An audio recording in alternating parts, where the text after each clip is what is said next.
Lots of questions heading into Sunday's matchup. And this is a big game. I know it's early in the season, still a big game. And joining us this morning to help us break it all down is the host of the NFL Today, CBS's James Brown, my friend, the icon, my hero, James Brown. Good morning to you, sir.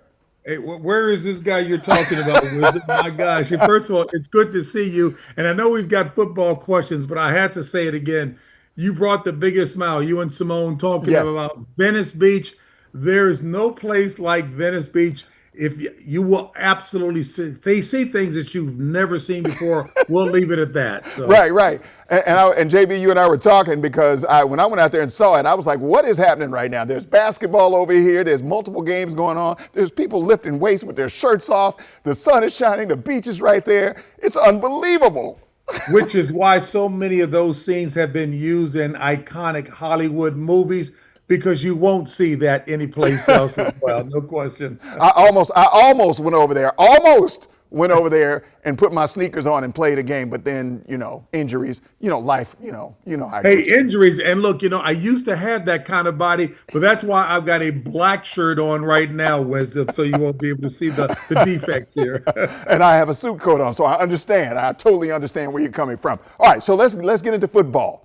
The Commanders, they have the Falcons next. The Falcons, they kind of got some issues going on early in the season.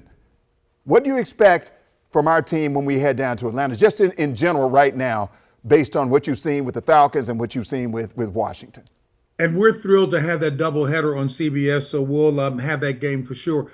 You hate playing a team that's wounded, and that's what I see with the Atlanta Falcons right now, with the mark of 1-2, and the game is being played on their home turf, so they're going to get their best that they deliver for us. Look, Washington, I'm as thrilled as any other fan because of the way they're playing. I know injuries are the big question, as you mentioned, but look at how well the backups have played.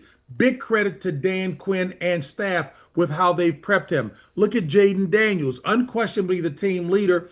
He is cheering on Marcus Mariota, and I can't give enough credit to Bobby Wagner, who I think, as a quote-unquote senior citizen who's playing like a spring chicken, more importantly, the attitude of what a pro looks like and being team-oriented. He and Jaden Daniels set the tone, and I think the rest of the team has picked that attitude up. Zach Ertz certainly articulated that as well, too, in that soundbite. Yes. All right. So that's what you're dealing with.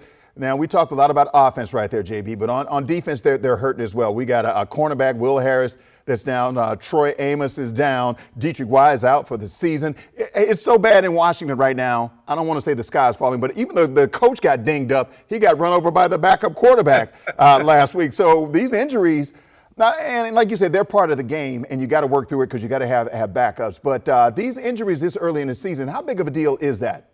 No, it is a big deal. And to be clear, look, you talk about Dan Quinn getting dinged on the sidelines, but importantly, he set the tone because he got back up, right, despite the nose bleeding. That's exactly what I'm expecting from Washington. Look, you always want your starters in there. That's why they're there. And if you look at that injury list, that's a big problem. I was talking to Hall of Fame coach Tony Dungy, and he says, no, you never want to be in that position. But guess what? Too much season remains. The backups have been prepped to be able to step in to deliver. That's why they're on the squad. So I would expect not to see any less intensity. Yes, maybe quality, because again, starters are starters for a reason.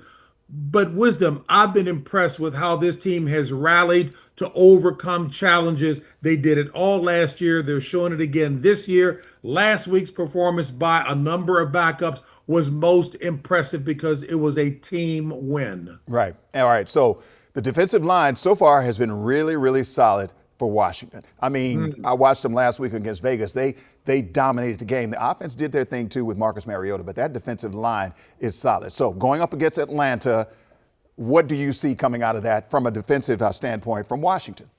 Well, because there are, as you alluded to, issues with Atlanta right now, I would expect Washington to be able to capitalize on those weaknesses.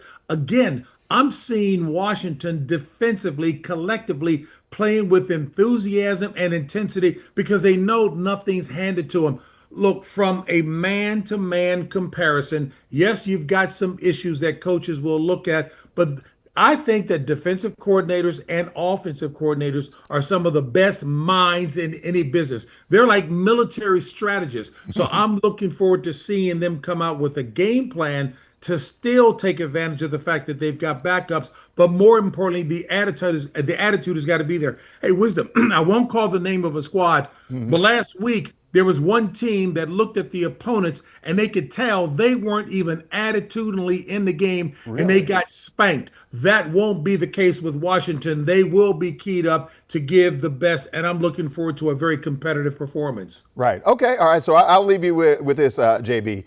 Early on in the season, and again, I know it's early and you can't crown them yet. Who has surprised you or disappointed you the most in the NFL? I don't know about disappointments because let me synopsize it by saying the early part of the season, coaches are still finding out what kind of team they have because the starters don't play in the preseason. So the first part of the season is where they are learning what they have, and you're starting to see teams get a bit better groove. I think the Indianapolis Colts have been a major surprise, mostly because coaches don't want to see turnovers.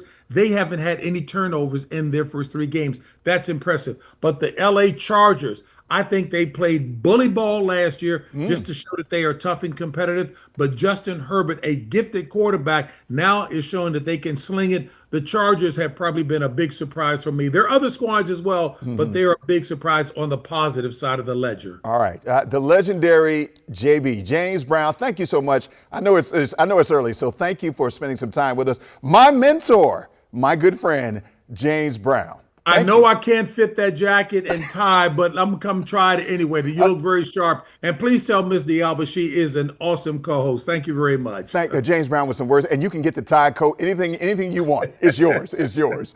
Thank you, James Brown. I appreciate Take you care, so much. buddy. Okay. Be blessed.